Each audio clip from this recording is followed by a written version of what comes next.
start. It just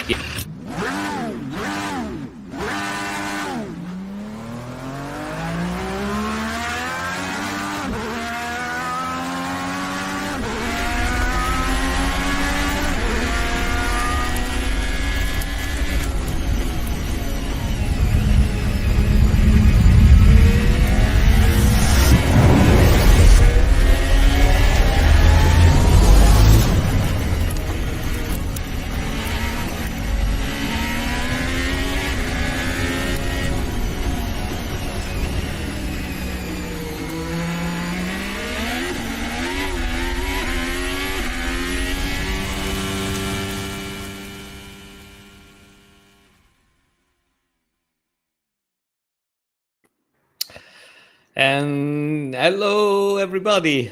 Back for another show about the F1. Sorry again, we are doing that on Tuesday, not on Monday. But the thing is that they've been trying to rescue Simos, which is not here again, because news are that on his way to Japan on a cargo ship, he got stranded in Madagascar. So he's still, he's still lost. And yeah, so it's still, the two of us, me and Lucky. How are you doing, Lucky? Hey, I'm great. I believe there's some search parties looking for Simons at the moment. Yeah. We sent everything. We throw at him everything and the dogs. But yeah, apparently last news was that he's stranded on a beach in Madagascar with a couple of containers. And yeah, he's basically has been feeding himself bananas for 2 days now. So yeah, we'll see what happens. Surrounded by monkeys and eating bananas. That's his life now. Keep him regular. That's a diet that will keep him regular. Yes, a lot of fibers. Indeed. We'll see what happens. So yeah, have you seen the race on Sunday? Well, there was a lot going on, wasn't there? Okay. Listen, let me try a recap, because as you said, there was a lot of stuff going on, and I'll do my best. But so basically, the race is starting. Piastri in pole position, Leclerc second, and I think it was Russell and a fantastic Gasly fourth position. Then I think it was Norris and somebody else. I can't remember. Norris Verstappen. Norris Verstappen, and I think it was Hamilton seventh or Antonelli seventh. Anyway, we got from the start. It's Piastri, Russell, Leclerc, Antonelli, Gasly, Norris, Verstappen, Sainz, Hamilton, and Tsunoda. That was the top 10. Okay, so red light is off and race starts. There was a weird choice. So one of the most interesting things at the start was, different choices of tires. Most of the ones, at the start, was starting with soft tires. Leclerc and Hamilton, at least in top position, decided to start with the medium tires, which, played a little bit of a problem at the start for Leclerc, which lost one position, 3 positions, from Russell. And then Norris, big battle with Norris. Everything else goes on. There's a bit of a kerfuffle at the beginning, but nothing really happening. Ocon is fighting with Antonelli. Antonelli goes out, but Ocon keeps the position. And that's basically lap 1. Verstappen, nice start. Actually, made a fantastic start. And Antonelli, I mean, what can we say about that guy? He's really, really, really magic, really fantastic. Indeed. Lap 9, Leclerc is, is complaining about the brakes, but the pace is quite good. Ferrari brought some new floor, but he got some issues. He had a huge battle with Hamilton, a huge battle with Sainz. Again, Hamilton on medium tires, Sainz on soft tires. Tsunoda in 10th position, making a nice race, for second race with the Red Bull, notoriously more difficult car than the Raging Bull that he used to drive. So far is not bad. Lap 10, Antonelli on Gasly, another big fight. There were a lot of big fights, a lot of overtakes and very different strategies, which was, really good. Nice fights, Antonelli and Gasly. Lap 21, there is Behrman. Behrman, started from position number 20. I think he ended up 10th. Magnificent race for both the Haas, because even who's the other driver for Haas? I think he got 6th, 7th at the end. But yeah, anyway, lap 24, there is a first pit stop for McLaren. They switch to medium tires. Ferrari again stops, puts another set of medium tires a little bit later on. There was a hint that they might be trying to go for one stop only, but at the end of it, everybody got 3 stops, also because of something which is going to happen later on in the race. Again, big fight. Tsunoda with Sainz. They touch a lap 30, which will start the safety car because of debris on the track. They had to clean it up. Everybody's changing tires. Lap 36, most of them, they try with soft tires. Russell was a little bit worried about it. He didn't think we could make it to the end. He will do that. And Ferrari got with hard tires. The reason being that, I was thinking they were going for soft tires, but the reason being that, apparently the soft tires were not working at all on the Ferraris. So they were basically forced to switch to hard tires, which proved to be less problematic than I thought at the restart for Leclerc. But, he actually managed to keep his position against Norris. And even Hamilton almost managed to pass him on the restart. Well, he actually did, by the way, not almost, but but Norris, just passed him back immediately. Medium tires with a way more grip. Then there was a big fight between again, Norris and Hamilton. Once Norris, get rid of Hamilton, he started chasing Leclerc. Leclerc tried all his best for the last 5 laps. But lap 52, he had to. Well, actually, a little bit more than that. Eventually, he had to surrender to the superiority of the McLaren. Better tires. A more efficient car. Norris tried to go and try to catch Russell in the last lap. He made an effort. He couldn't really make it, and everything. That was the end of the race. Piastri won a fantastic race.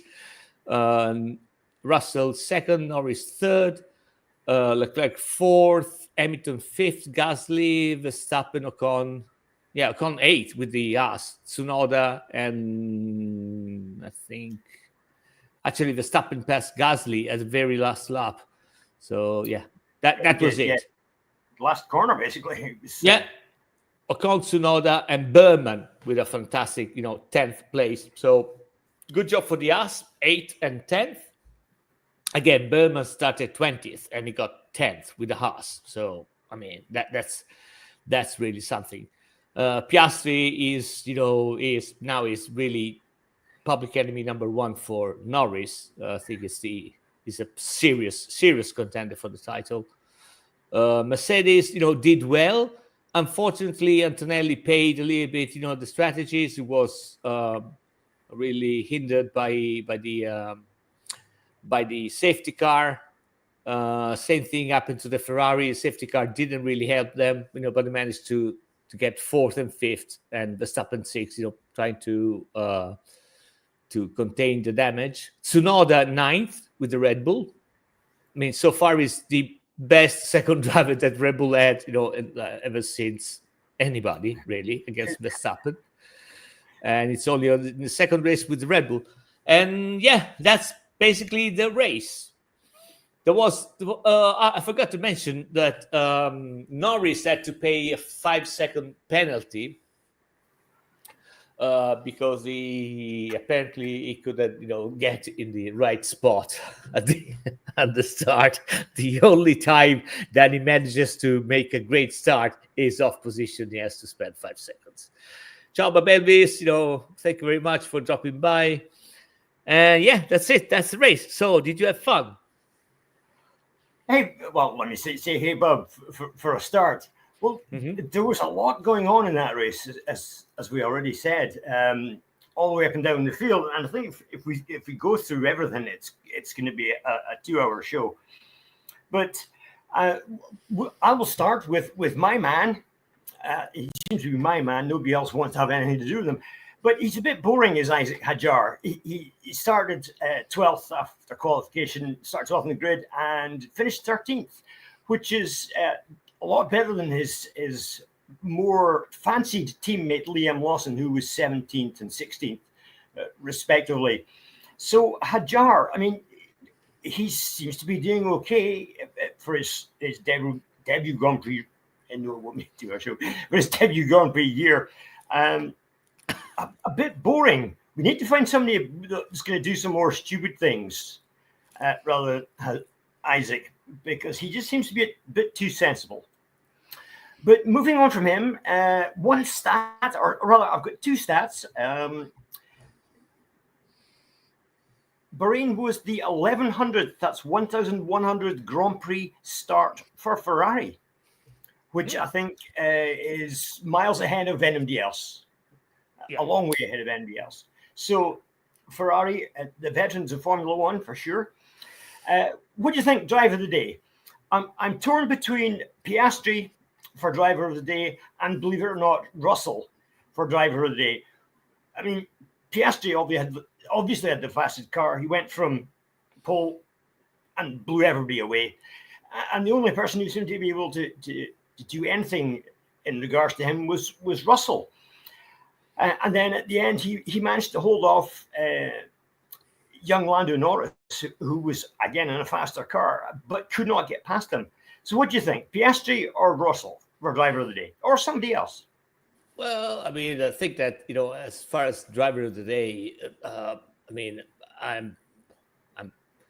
I think it's got to be Piastri. I mean, if you look at the numbers, he won the race, he got pole position. I think he also got the fastest lap. I think, I'm not really sure about that. So yeah, I would say driver of the day. Up before the race, I would have said Gasly. Actually, fantastic quality. Fourth. With that car, I'm just blown away. So yeah, I would say Gasly before the race, but after the race, it has to be Piastri. Just by the numbers. Yeah, Russell made a really good race. Antonelli was again, unlucky at a certain point. So yeah, I think that. Yeah, no, I think it's gonna be Piastri in my book right now. So yeah, I would say that. Okay, I'm going with Piastri as well. Bob Elvis is going with Tsunoda. Yeah, Tsunoda. Tsunoda was fighting hard the whole race. There's no doubt about that. However, he did get a bit of contact with Sainz, I believe, was it? Which might not have been the best thing. But yeah, he was fighting, and he's as you mentioned, he's the best number 2 driver to Verstappen we've seen for quite a long time. Yeah. Okay, one final stat that we have to mention: Lance Stroll. What a twat. Okay, yeah. So my crack always says Lance Stroll, what a twat. Yeah. So, and now they can say it a little bit more louder because, again, his father is, well, I mean, he still owns the team, but he's a little bit less of an owner than it used to be. So he hasn't quite got the say that he used to have. So there is another thing that also didn't happen, but everybody was quite on the fence about it. The problem that Russell had with the DRS, that his DRS opened at a certain point and he had nobody in front, and he managed to open the DRS really briefly and then he closed. So they investigated that, and apparently what happened was that they had an issue with the car, so they had to remap a couple of buttons on the steering wheel. And apparently what happened is that Russell was thinking about using one function on the button on the steering wheel, but that button was remapped to the DRS. Now the funny thing is that the DRS actually opened. The DRS is managed by an ECU from the FIA that it only allows to open if you have got one car which is less than 1 second in front of you at certain detection points. So on paper, even if you press the DRS button, if you're not in that position, in that scenario during the race, it shouldn't open, but it did. So apparently, the reason why it wasn't penalized was that, first of all, there was clearly a mistake on the FIA ECU. It was a mistake from the driver, and also they determined that I think it opened for 37 meters. So it basically gained nothing. But again, it was still on the fence. Everybody else, everything, because they said it would have been investigated after the race. So yeah, and that's the reason why they asked Leclerc to try to be in a 5-second window to Russell, because the idea was that he was going to get penalized for 5 seconds. It would get the third place, but that didn't happen. So Leclerc got fourth, which I think with that car was the best they could do. They were, by their own admission, they were fighting the Mercedes this race. They only managed to do it partially, meaning that one of the Mercedes got ahead, the other one was behind. So yeah. He also slowed down, when they told him. But anyway, regardless, if it did happen, it did happen, and the reasons were the ones that I described. That was the reason why they didn't penalize him. So that was pretty much it. It's as you said, and it should be noted that if the car isn't in a position for DRS to work, it doesn't matter how many times you press the button, it shouldn't work. But yet it did. So there was something wrong there. I think it was fair that he was let off with the penalty. I agree. I mean, it didn't really gain anything, So, but again, it's an infringement. It's like they had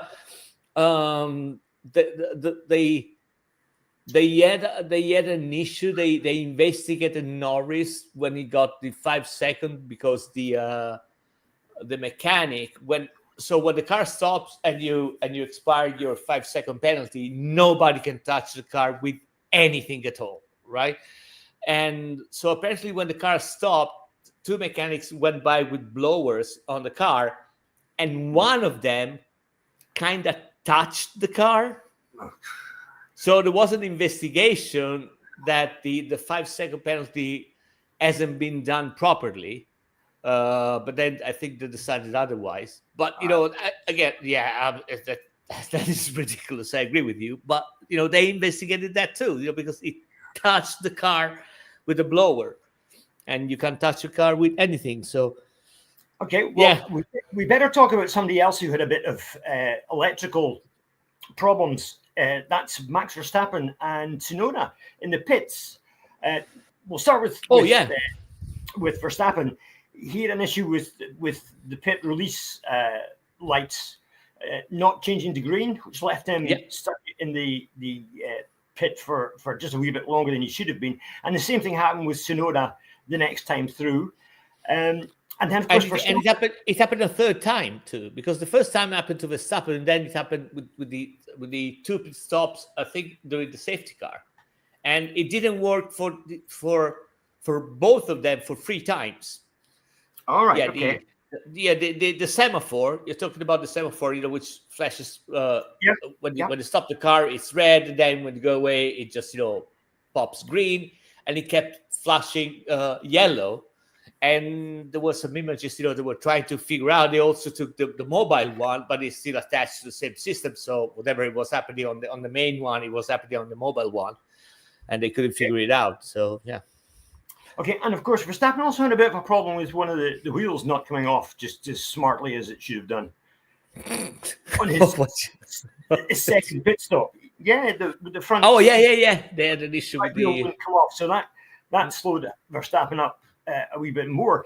But overall, I mean, Verstappen just didn't have a happy time of it on Sunday. Complained of brake problems, and at one time said everything is overheating. So, what do you think was going on with the Red Bull this weekend? Yeah, the chinks in the armor. The car is not the car it used to be. It's not the best car so far. I mean, it hasn't been the best car ever since the end of last season, and now they are just playing catch up. And I think it's only because of Verstappen is putting a lot into the race that they get the positions that they have, but it's obviously not because of the car, which in a way I think it's kind of a redemption for Verstappen. I mean, he's not in the positions he wants to be, but at least he can show that he's a better driver than a lot of people were thinking. They were just saying, oh yes, because he's got that car, I can, yeah. There's a lot of talk about his position at Red Bull being in jeopardy. Not because of Verstappen himself, but because Red Bull are just not producing for Verstappen. Yeah. Whether that's a bit premature, I don't know. But I think perhaps the fact that he's been with them since he started and he basically owes everything to them. If he starts leaving soon, then his loyalties are not to be counted on. But anyway, moving from him. Obviously, the fastest cars on the track were the two McLarens. We talked about them. Mm-hmm. The two Ferraris. Hamilton, after the race, I don't know if you've heard this, but Hamilton, after the race, said that he's now realized what he needs to do to get the Ferrari to go fast. And it's partially to do with his own driving style having become too rooted in his head. And he says he now needs to adapt his driving style, and he'll be able to make the Ferrari go. What do you think about that? Yeah, no, I think he's perfectly on point. He also, it's a different attitude. I think he saw what Leclerc is doing. He's obviously looking at Leclerc because Leclerc, knows the car way more than he does. And there is something else that he said, I saw what Leclerc is doing. He just, starts with a setup and he keeps going with that while I keep changing stuff and I can't really get the grip of it. But yeah, I mean, I think, Hamilton is not a stupid man. And he also, showed that, he's still a good driver. I mean, let's not forget, he won a sprint race. So yeah, there is that. Sure, yeah, and I think he knew from the get-go that he had to actually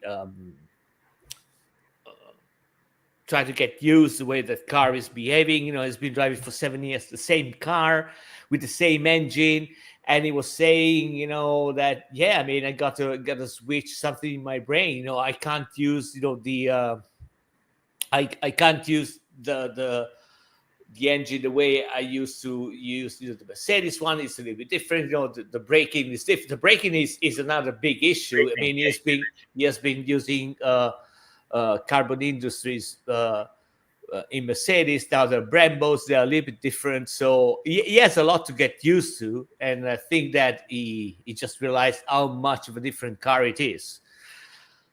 Will they dump Hamilton to get Verstappen? I don't think so. I don't think so. I mean, I hope not. I'm not sure they could afford to dump Hamilton. Remember, he's contracted for how many years? 3 years? It's at least 2. Yeah. Okay. Listen, contracted F1. really worth it. They're not worth the paper they're written on. Mm. But the reason I hope not is because I still, it's something that we were talking about last episode. I think that one of the reasons they got Hamilton is because of his experience, and I think that Ferrari right now needs a clear vision by somebody with experience to for the project of the new car and all that stuff. So they're obviously lacking a little bit in the organization, and I think that Lewis is the right person to bring some light in that, even in that department. It should. I still hoping that one of these days he's gonna wake up and start banging his fist on the table and say, listen, guys, we got. If you want to have a winning car, this is what we have to do. Let's not forget, Hamilton. He knows he has been in a team where they built a better car, so he knows what is the process, and he also found himself with a car which was a dog, the McLaren without the boards on the side where they tried, the slim ones, and they eventually changed it up to a point where it was fairly competitive. So he also know how to transform a project, what it takes to transform a project. So okay, yeah. And we better mention his teammate, of course, Leclerc. Again, Charles Leclerc did what he does best. He got his head down and he went for it. There was, as you said earlier, the call on strategy. He seemed to think he could make a two-stop strategy, and he wanted to stay out on the hard tires. But I think the team made the right decision there in bringing him in, because once the Ferraris got onto the medium tires after the first pit stop, they were flying. I mean, Hamilton was the fastest car on the track at that point. Mm-hmm. Yeah. So, Leclerc, what do you think? The funny thing about Leclerc is when you hear him before the race and after the race, you listen to the words and you look at the face of the guy. Leclerc is a driver that he has a very distinctive body language, especially when he's speaking. You look at the face and you know exactly what it means, regardless of what he says. I think he's quite frustrated. I don't think that. I think that he didn't expect the car to be the way it is at the beginning of the season right now. So I guess he's waiting for the upgrades. They brought some upgrades in Bahrain, which kind of worked. They brought a new floor. It probably wasn't the best track to bring a new floor, but being in the situation that they were, I think that they did good to start pushing out development and try to save the season at least. And yeah, I mean, maybe I think that next track would be a little bit more telling if that this new floor is working a little bit better than the other one. Yeah, we'll see what happens. They both seem to have a go for it attitude over the weekend. Certainly in the race, Hamilton and Leclerc.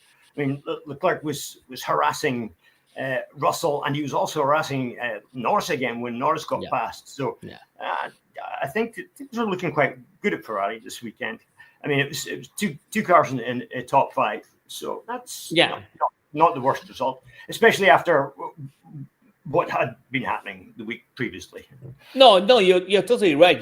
I think that both the drivers are frustrated in Ferrari, for the reasons that we said before. Leclerc, because of he didn't think the car was not that good. Hamilton, because he realized he's got probably a bigger hill to climb. But on the other end, their attitude on the track, I think it is coming from the fact that they see that there is actually a massive effort in Ferrari to improve the car. I mean, it's the the third race already? The fourth race, yeah. And they already brought a new floor. They're working. They're working a lot at the factory. So I think that they have to. I mean, they're not happy, but they can't. They cannot feel that they're being abandoned. If you get what I mean, the fact that Lewis, was saying sorry to everybody at the end of the race because he saw that he knew that. He still has got something to do. Leclerc was a little bit less, he said, well, it's like a pain in the ass, when you know that you're giving everything and you get fourth. This is not where we want to be. But it wasn't, how can I put it? It wasn't a critique the way that Alonso might have done. If you get what I mean, it was just stating where they are, and it was more frustrated than angry at the car. So and I think again it depends on the fact that in the factory they're working really hard. What about your countryman Antonelli? He started fourth on the grid, dropped down to 11th, which was really unlucky because Antonelli just seems to be putting his heart and soul into racing that Williams, racing that Mercedes, and he was. That wasn't a sort of deserved result he got, finishing 11th. What do you think there? I agree. I mean, Antonelli I think it's the real surprise of this season. The way that he drives. I mean, he's a rookie. It's true that maybe nobody was really expecting that much, so he didn't have that much of a pressure. Even if he's on the Mercedes, so there is that. But yeah, I think that he's outperforming every expectations, and I agree. He was unlucky on the race. He obviously deserved better, but. The good thing about Antonelli, I think that when you look at him, I think he's the only driver which is having a lot of fun racing. If you look at everybody else, maybe Gasly was having a lot of fun this weekend, but it's not always the case. And Antonelli, he's really happy to be there, and it's really important, because. I remember. I mean, there were some riders. The best thing you can tell to somebody is, go there and have fun. Because at the end of the day, that's if you have fun, if you do it in a certain way, results arrive. There is a funny thing about Antonelli. Mercedes gave him an AMG 6.3, sorry, GT car as a gift. Mm-hmm. But the funny thing is that he can't drive it. At least in Italy, he can't drive it because of the laws that are in Italy. He's 18 and 7 months, so he just got his license, and you cannot drive cars. You can only drive cars up to a certain with a certain horsepower. So yeah, he has the car, but he can't drive it. Okay. And they asked him what he did. The first thing he did with the new car, he said, well, I mean, I went to school. I said, what? But you can't drive it. Yeah, but I know the local police. So he went to school.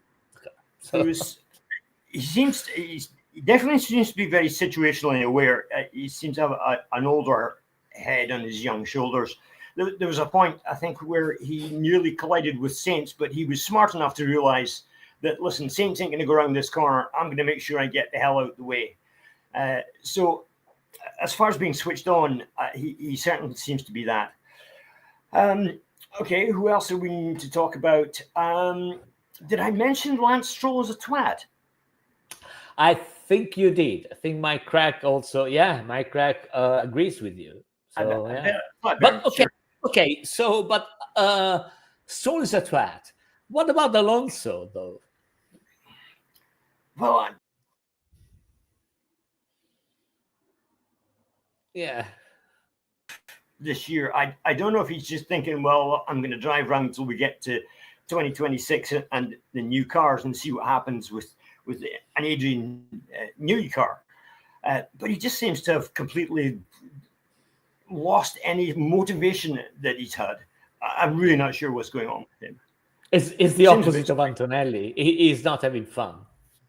Well, that's true, yeah. So this week, sorry. No, I'm sorry. Before you go, there's some shenanigans happening in the side chat. Someone has managed to find, maybe he's built, some modem with bananas and his monkey friends, and he's asking questions about Elvis, which is totally fine. The question is, do you think Max will leave Red Bull if he's not third by mid-season? And Babelvis says yes, and now he's replying to Simons, which he will accommodate in mid-season. I don't know if Max is going to leave Red Bull if he's not third, because someone says he might go to Aston. There is some sci-fi being written in the side chat right now. Just remember who won the last race. It was Max Verstappen.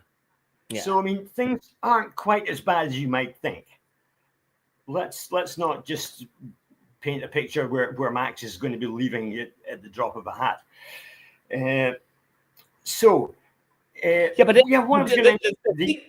thing is that if he leaves, where he goes, because Russell is signed. Okay, again, contracts are worth nothing. Okay, but honestly, where is he going to go? I think he can't go in Ferrari for reasons, unless Leclerc decides I want to leave and leaves the seat, which I don't know if he can do. So Ferrari is out. McLaren, no fucking way, right?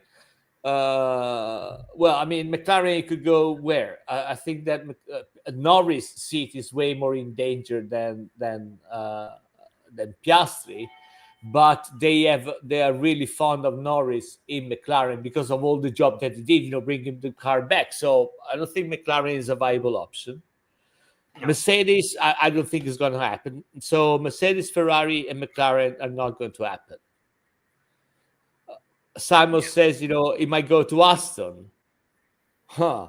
I don't know if you want to play that gamble. So but Babis is positive that he will replace Hamilton. Well, that may indeed happen. You never know. I just can't see. I can't see Hamilton leaving, especially when he was so upbeat after the race this weekend, saying that he's learned what to do with the car. If you've got that kind of attitude, it doesn't sound like you're wanting to give up your seat. But who knows? And if I think Aston Martin would get rid of Stroll in a heartbeat, given the right circumstances. And the right circumstances would be Max wanting to join, Adrian Newey. If Max wants to join, they will rid of both of the drivers. Well, that may be true. That may be true. But I think it would be on at Aston Martin if Adrian Newey's up for it, because. Remember, when you take Max, you also take some baggage with him, named Joss. Yeah. So, I'm not sure Adrian Newey would be wanting another round of Jos Verstappen and his shenanigans. Okay, what I was going to mention. Listen, if he wants to do something crazy, he might want to go with Audi. You want to play the crazy card? Yeah, go with Audi. Indeed. That's what Hamilton basically did. So why not Verstappen? You can take the chance. Interesting. Let's not forget that Audi, which is Sauber, has a lot of development hours because they got really low on points last season. They don't have the FIA money, but they got Audi money. So if they have the right persons, it might be an interesting card that they put up because they've got a lot of development hours and they are backed up, with money by Audi. So on paper, they are in a really good situation.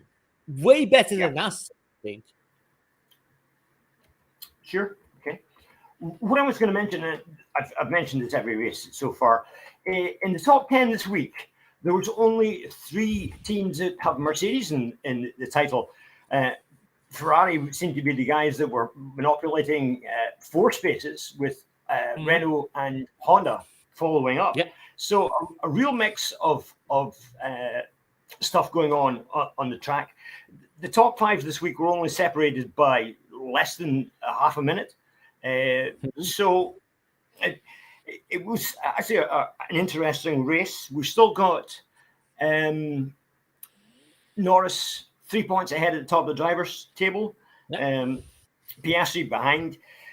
Aston Martin looking pretty strong this year. Do you think this is something that's going to continue with them? They definitely seem to have a car that's a step ahead of everybody. Do you think they'll manage to keep this up?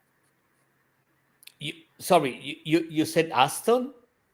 Sorry, McLaren, not Aston. Oh, okay. I mean, I was trying to follow you, and then I said Aston. I said, what? No. Well, I mean, McLaren is the best car, I think, right now. I agree with what Andrea Stella said. They have got the best car, but they're not that far ahead that they can go in overdrive, if you get what I mean. You know, they still have to push because the others are not that far. They're consistently far, but not really, that far. So they're not sleeping. Well, they're sleeping okay, but not really like babies, if you get what I mean. They know that it's just it's that close. It's not that close. It's that close. So they gotta keep pushing as much as the others are pushing. So yeah. Okay, and do you think that this year McLaren, instead of doing this silly things they did last year by giving Piastri a win that he didn't really deserve, do you think they'll pick a driver and stick with him as a number 1 as time progresses, or do you think they're going to keep with the same papaya nonsense that they had last year? Well, they are in a different situation than last year. Last year, basically, they were playing catch up until mid-season, and then they went ahead. And the only one which had they had a better chance to catch up was Norris, and he failed at the end. So at the end, they were just chasing for the they were chasing for the manufacturers. So this year they started strong, and I think that I don't know. I'm gonna give them another 4 or 5 races, and then I think they will make up. If one of the 2 drivers, just steps ahead in points considerably, and by considerably, I mean if you get something like 15, 20 point advantage on the second, they will start, thinking about pushing one driver instead of another, I think. But yeah. Okay, fair enough. Well, by the way, hi to William Freeman, and there's also purple rhymes with orange. Yep, hi. Yeah. Okay. One honorable mention I think we better go with, or at least one honorable mention, and that is Ollie Beerman in the Haas. Started dead last. Got himself up into 10th. That's got to be worth a mention in a Haas. Yes. Well, Haas, I mean, Ocon got 8th. So that's right, Haas was, was performing really well. So yeah, there is that. But you make an honorable mention. I want to switch gear, and because this weekend has been a really fantastic weekend for motorsport. There was, of course, the F1, which is the one we follow more, but we also had the Superbike in Assen and the MotoGP in what the fuck was the racing? Holy shit! Okay, I'm drawing a blank. The reason I'm drawing a blank is that the MotoGP race is not really that, gripping, to be fair. I mean, if you really want to have fun, it's not Mugello.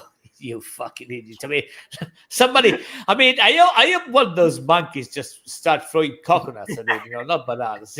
The reason I say MotoGP wasn't that super exciting. Martin got in a really big accident with Gian Antonio. I think he broke a couple of ribs, and which something that Jorge Martin really doesn't need. He already come from a big accident. But yeah, I mean, if you want to follow bikes, you follow Moto3 and Moto2 was a nice race, but also was a fantastic superbike in Assen, and those are the races to watch. I mean, if you want to watch some really good motorcycle racing, follow the superbike. They got a massive amount of races because they race twice in the weekend. One on Saturday and then on Sunday, and it's all the free classes which race 2 times. So it's 6 races, actually 7 if you count the Super Pole race on Sunday. And they were really, really good. I'm not spoiling anything, just in case somebody wants to catch up, but they were really, really, really, really good. Yeah. And also there was the Goodwood members thingy. The Stoic race, which was absolutely brilliant. Yeah, always fun to watch. So many cool cars, just so many cool cars, and 90% of the coolest cars all come from Italy. I've noticed. Yeah. There's some really pretty cars. Listen, Lucky, it's 45 minutes in. You go with your thing, because again we want to break another record, which is going to be 2 shows in a row that we keep under 1 hour. And if we don't do that, now that Samos is not here, God knows when we're gonna be able to do that. So yeah, do your thing. I'm not gonna play a jingle for you because fuck you. But consider it done. It's been a question of the day, Formula One trivia question of the day. It's been a very, very easy, I would hope, question. If everybody's ready, guys in chat, Bob and Simos, we'll get all the answers. And William and the orange guy. So yeah. Indeed, I can't unfortunately see who's participants at the moment. So, although I will switch over from Formula One to McMurtry Spearling League when it starts, which they may never be. McMurtry Spearling. Somebody's going to have to tell me what that is. Oh, it's I tell you exactly what it is. It's an electric car. Oh, right. Yeah, with that also has fans. The way that do you remember the Brabham, the F1 Brabham with the big fan on the back? Yeah, it's basically the same car. Well, it has the same system. It has a fan. And apparently, I saw a picture of that car upside down, standing still on a truss. Okay, and with the engine on and the fan on, and it sucks so much that it was sticking upside down on the floor. It was really impressive. But yeah, jeez, okay, yeah, that sounds like a quick way to a horrible death. To be honest with you. Well, I mean, listen, Bob Evans wants to see those races. I'd rather see slot cars, because that's going to be the same thing. I don't know. Yeah. Yeah, they're like going around on rails. And you have to remember, there's also the problem with those fans, they're sucking up anything that's on the track. Yeah. So if you get a bit of carbon fiber on the track after an accident, it's going to get sucked up. And where's it going to go after that? I don't know. Well, who knows? Anyway, go, because we're late. We've got 10 minutes. Go. 10 minutes. Okay, we'll lose you in 10 minutes. Okay. Can you be ready to play that video, please, Simos? From Madagascar. Come on. The question today is: Nigel Mansell won the World Championship in 1992, as you'll all remember. However, he was runner-up in the championship before that. How many times was Nigel Mansell runner-up in the championship? Now, what we'll do is we'll all give an answer, and we'll see who manages to get it right. Sorry, by runner-up you mean how many times he finished second in the championship? That's it exactly. Yeah. Okay. Yeah. Simon's is going with 3, the big 3. I would say 4, just for shit and giggles. Just to mix things up. Yeah. What about Bub? Bub's going with 2. Oh. All right, so we've got a fair range. We've gone from 2, 3, and 4. And if there's anybody else there wants to throw in a number, how many times was Nigel Mansell runner-up in the Formula One World Championship? I think we've maybe got all the answers in. Mm-hmm. Yeah. Okay. Well, Simos is the man today. He is smart horse of the day because he got it right to his number 3. There you go. He was in fact runner-up in the World Championship in 86, 87, and 91. The reason he didn't win in 86 was actually what we're going to talk about in a second. In 87, he crashed at Suzuka, the car went up in there, and he came down and made a total mess of his back.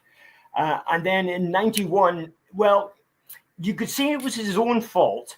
That was the year, you'll remember, where halfway around the last lap of the Canadian Grand Prix, Mansell started waving to the crowd, let the revs of the car drop too much, stalled it, and of course let Nelson Piquet win the race. So 91, was it Mansell's fault? Possibly. But well, anyway, if you ask me, I will blame it for 86 too, because well, I mean, now let's see the video and then I'll tell you why. Okay, well, there's a reason we're going to play this video. It's very famous. This was on lap 64 of the Australian Grand Prix, which was the last round of. Was it the last round of the season? I think in that year. Yeah, it was the last round. Lap 64, and as Simos is going to hit the play button, you'll see exactly what happened to Nigel Mansell. Yeah, let's see if you can. Yeah. Hey, look at that! Now that and philosophy, that's Mansell. That is Nigel Mansell. So that's what happened to Nigel Mansell. Yeah, but the thing is that. Hold on a second, because it takes a little bit of time from Madagascar to stop. Okay, there you go. No, I mean, the reason I say that is it's true that the tire exploded. Captive desk, Dave. But if I recall correctly, he wasn't the first one to have that issue with the tires in that Grand Prix. So they did know that there was possibly going to be problems with the tires, and if you remember, during the race, they brought Piquet in to change his tires as a precaution. Yes, but the story goes at the time on lap 64, as I was saying, Nigel Mansell's tire blew out. He was actually in third place, and at that time, had he finished in third place, he would have won the championship. Yeah. However, because of the precautionary tire change that Piquet got and Mansell's blowout, Alan Prost actually won the championship that year. Yeah. Now, here's the story behind this. At the 1986 FIA award ceremonies, Nigel Mansell was actually at the same table as the clerk of the course from Adelaide, who told him, listen, Nigel, if you had actually lost the car completely and gone flying over into one side and then back to the other side and left debris all over the track, because it was lap 64, I would have stopped the race and declared the results as the positions of lap 63, which meant Nigel Mansell would have won the World Championship. So I was right 2 times. It was his fault twice. yes. Here's the thing. He said his car control there was amazing. Had his car control not been amazing, Simos, and he'd gone all over the track and hit other cars and things like that, the race would have been stopped. The 75% rule would have come into effect, and Mansell would have been the winner of the World Championship that year. Yeah, and all of this because Williams didn't have Briatore as a director. Because if he had Briatore, he was told, yeah, crash the car. The moment they explode, it will be on the radio telling me, go on the wall. Yeah, crash into another car. Yeah. So yeah. there we go. He could have been a two-time championship winner had his driving talents not been so good. So he could have been a world championship 3 other times, and because he made 4 mistakes. That's what you're telling me. Well, he could have. He was runner-up in '86, and that was because of the tire and his driving abilities, or his good driving abilities. So it was his fault twice. Okay. Yes, twice. And then the other one in '91. Well, '87. Remember, he was at Suzuka, and he put the Williams up onto the tires, and the car came down flat, and basically it made a mess of his spine, so he was out of that race. So he made 3 mistakes in 2 races. And the other one in '91. 91 was the year where, as I mentioned, he did that stupid thing at the Canadian Grand Prix where he let the car stall. And as a result, it went from being 30 seconds in the lead, a guaranteed winner, to DNFing. Yeah. So basically, what I'm saying is that he made 4 mistakes 3 times at least in order to, because of those, he didn't win the world championship. Which is, at least, it's amazing, totally amazing. Yeah. And he also had one of the most famous, as Bob Ellis was pointing out, moustaches in F1. Yeah, he wasn't quite up to Clay Regazzoni moustache. No. Clay Regazzoni was the man. As far as moustache goes, he was the man for moustache. Yeah. Absolutely. Yeah. But, on the other hand, Nigel Mansell got a Ferrari dealership in the Isle of Man when he switched to Ferrari. Was part of the contract. He had a Ferrari dealership. So who was that? Yeah. Did he not get that as part of the Prost joining business? Yeah, I mean, regardless, when he was in Ferrari, he just got a Ferrari dealership, for shit and giggles. That's it. Yeah, he did very well out of Prost joining Ferrari in a financial way. And I mean, Prost was nearly champion one of the years he was there, so and you can't blame the car or anything like that. Anyway, next race is where? It's somewhere else. Come on. It's only in a week's time. I can't remember. How am I supposed to remember these things? Holy shit. I mean, what? It's Saudi Arabia. It's in Saudi Arabia, in Jeddah. Saudi Arabia next week, the 20th, Sunday, 20th. So, yeah. And the next one is going to be Miami, the 4th of May. So we hope that by the time Simons will have, found some, way of getting back from Madagascar. If he's not all the way back, he should be somewhere mid-Europe by that time. Yeah. Maybe in Italy. You never know. I don't know. I'll keep an eye for it. Could be in Italy, yeah. And listen, man, we are 58 minutes in. I think it's time to stop and we break another record. We are inside an hour. So, yeah, we are legends. And there you go. Well, let's hope that Simons is in Italy next week and we'll manage to get another show finished on time. Yeah, we'll see. Yeah, if he's in Italy, I will host him. I got a big field and I can put a tent over there. And he can stay there with the dogs. Okay, man. Goodbye, everybody. 59 minutes. Roll the credits. Ciao. Thanks for coming by to see us, everyone. Take care. He's not ready. He wants us to go more than 1 hour. Tires. We're not talking about tires. Tires. Nobody cares about tires. It's going to be very hot tires. No. I know exactly what he's doing. He's dragging on to make it more than 1 hour. It's 59:31. Look at that. Bloody hell. I just hope that those monkeys do a little trick on you.